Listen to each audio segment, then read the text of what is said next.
जो उनकी बुनियादी समस्याएं थी, जो बुनियादी उनकी जरूरतें थी, जहां वो रोजगार नौकरी करते थे, वो रोजगार नौकरी भी उनकी छिन गई। कई लोगों की आत्महत्या भी हो गई, या हत्या नहीं, मृत्यु हो गई, और एक आध ने आत्महत्या भी कर ली। और कहा यह गया कि हम रिवर फ्रंट बना रहे हैं, नाले पर पहली बार रिवर फ्रंट बन रहा है। अक्सर नदियों पर रिवर फ्रंट बनता है, इस सरकार में पहली बार देखने को मिला कि रिवर फ्रंट बन रहा है। इसी तरह वरुणा नदी पर समाजवादी सरकार में शुरू हुआ था, वो बंद हो गया। जो व्यवस्था थी, जो उस समय कोशिश की गई थी, कोई भी गंदा नाले का पानी वरुणा नदी में ना आए, जो भी आए ट्रीटमेंट के बाद आए। और यही गोमती नदी रिवर फ्रंट के साथ था। यही अंतोगत्वा हमें आपको करना पड़ेगा। जब कभी भी हमें नदियां साफ करनी है, शहर के बीच में अगर नदी है, तो जो भी पानी नदी में जाए, नाले का पानी न जाए तभी जब ट्रीट होकर के पानी फिल्टर से तब जा सके, तो आने वाले समय में ये साफ नजर दिखाई देगी नदियां। और जो पानी का सेल्फ प्यूरिफिकेशन की जो प्रॉपर्टी है उसकी वजह से अगर वो डिजॉल्व ऑक्सीजन मिलती चली जाएगी उसके अंदर, हवा की वजह से, एरेशन की वजह से, तो अपने आप नदी साफ दिखती है। जो मछलियां मरी हुई दिख रही है, इसका मतलब यह है कि पानी का डिजॉल्व ऑक्सीजन बिल्कुल खत्म हो गया है। जब डिजॉल्व ऑक्सीजन खत्म हो गया है, तभी जीव जंतु या मछलियां मरना शुरू हो जाती हैं। और शायद वो पैरामीटर 4 मिलीग्राम पर लीटर का है। खैर, इसी तरह यमुना पर सबसे महत्वपूर्ण जगह, सबसे हिस्टोरिकल जगह, और वृंदावन की सबसे महत्वपूर्ण जगह विश्राम घाट, केसी घाट पर समाजवादी सरकार में काम शुरू हुआ था। सुंदरीकरण का काम था कि घाट और ये जो रिवर फ्रंट बनेगा वो ऐसा बनेगा जिससे कि यहाँ टूरिस्ट अगर आए तो उसे अनुभव मिले कि हाँ, वृंदावन कितना साफ सुथरा दिखाई दे रहा है। आज ही अगर हम जाएं वृंदावन में, तो आपको टीले कूड़ों के दिखाई देंगे, बड़े बड़े टीले लगे हुए कूड़ों की, गंदगी है। जो लोग ये कह रहे हैं कि हम कॉरिडोर बनाने से वहां पर टूरिज्म को बढ़ावा देंगे और टूरिस्ट को सुविधा देंगे,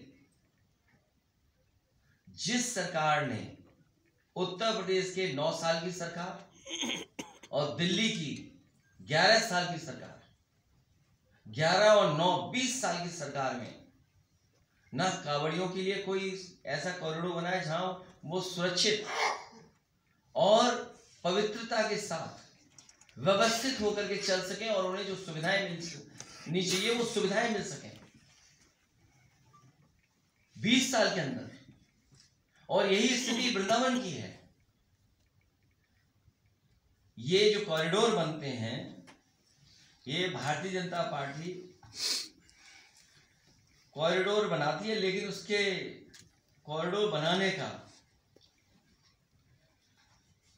एक तरीका है जिससे लाभ उठा ले, अपने लोगों को लाभ पहुंचा ले।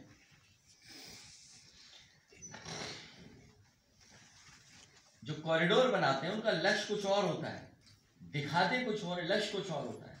मुझे याद है कि समाजवादी सरकार में गोवर्धन में परिक्रमा को लेकर के बहुत अच्छा डिजाइन बनाया गया था, पूरी प्लानिंग हुई थी, और जिस सुंदरता के साथ, जिस अच्छे इंफ्रास्ट्रक्चर के साथ बनाना चाहिए था, शायद अधिकारियों ने उतनी दिलचस्पी नहीं ली। हालांकि बना, लेकिन जिन पैरामीटर में मैं बनाना चाहता था उस पैरामीटर में नहीं बना पाए वो अधिकारी। पहले तो इन अधिकारियों को घूमने भेजना चाहिए। ये एकाना स्टेडियम इसलिए बन पाया क्योंकि एकाना स्टेडियम बनाने से पहले अधिकारियों और लोगों को कई वर्ल्ड के बेस्ट स्टेडियम जो हैं उनको देखने को भेजा कि भाई देख के आइए, तब जाकर के आप अनुभव पाएंगे, तब बन पाएगा। और उसका परिणाम ये हुआ कि वो मैनचेस्टर का देख के आए, मैनचेस्टर क्लब का देख करके आए स्टेडियम, और उसका परिणाम ये हुआ कि आपको एक वर्ल्ड क्लास एकाना स्टेडियम मिल गया। यही जनेश्वर मिस पार्क, यही लोहिया पार्क इसलिए बन पाए क्योंकि यहाँ के अधिकारियों को भेजा गया था कि जाकर के दुनिया में दूसरे पार्क देख के आएंगे। नेपोलियन के जमाने में जो पार्क बने उन पार्कों को देखो, दुनिया में जिसका सबसे महत्वपूर्ण और सबसे ज्यादा नाम होता है उस पार्क को देख आइए तब बनाएंगे। तो उसका परिणाम ये हुआ कि आज लोहिया जेनिफर पार्क लखनऊ सिटी के one of the best park बने। तो केवल इन शहरों में नहीं बनाया, कानपुर में भी बनना शुरू हो गया था लोहिया पार्क, सीतापुर में भी दिया था, इटावा में भी दिया था, या जहां जहां उस समय हमारे जनप्रतिनिधि बोलते थे कि हमारे यहाँ जरूरत है तो वहां भी हम लोग बनाते थे। एग्जाम्पलरी काम मंडी में हुआ। ये जो किसान बाजार बना, जिसको बाद में उन्होंने दयाल पैराडाइज को बेच दिया, प्लासियो मॉल जो मॉल बना, सरकार मॉल नहीं बनाती है, लेकिन एग्जाम्पलरी काम किया मॉल का, और उसका परिणाम ये हुआ कि मॉल बना। देखिए आप, प्लासियो मॉल बना जो आज भी देश का one of the best mall है। आपका एक्सप्रेस वे बना आगरा लखनऊ, उसके बारे में तो कहना नहीं है। हम ही नहीं, विरोधी लोग भी कहते हैं, कई बार बीजेपी के लोग उस सड़क पर चलते हैं, हमें ही ओवरटेक करके निकल जाते हैं आगे। झंडा लगा रहता है, देखते हैं हम धीमे चल रहे हैं, वो हमसे तेज रफ्तार में जा रहे होते हैं। और देश के प्रधानमंत्री इसलिए उतरे थे वहां पर क्योंकि समाजवादी पार्टी की सरकार में वो डिजाइन हुआ था पूर्वांचल एक्सप्रेस वे, जिसमें कि एयरफोर्स का हवाई जहाज उतर सके, और उस पर हरकुलस जो सबसे भारी वाहन है हमारे एयरफोर्स का, वो उतरा वहां पर। तो कोई मिराज उतरे। इसी तरह बस स्टैंड और मेट्रो पहला देश का होगा कि जहां पर पीपीपी पर बस स्टैंड बना, और बस स्टैंड के साथ मेट्रो के स्टेशन को ऐसा जोड़ा कि आप बस स्टैंड और मेट्रो में दोनों जा सकते हैं। समाजवादी सरकार में वो जो डिजाइन मेट्रो एयरपोर्ट तक हुई थी, वो एयरपोर्ट आसानी पहुंच जाए मेट्रो से, वो डिजाइन का पार्ट ये था कि लोग आए मेट्रो से, स्टेशन से चले जाए। और आगे जो एयरपोर्ट बना, अभी तक इन्होंने डिजाइन नहीं बना पाए कि कैसे जोड़ेंगे उस एयरपोर्ट को और मेट्रो से।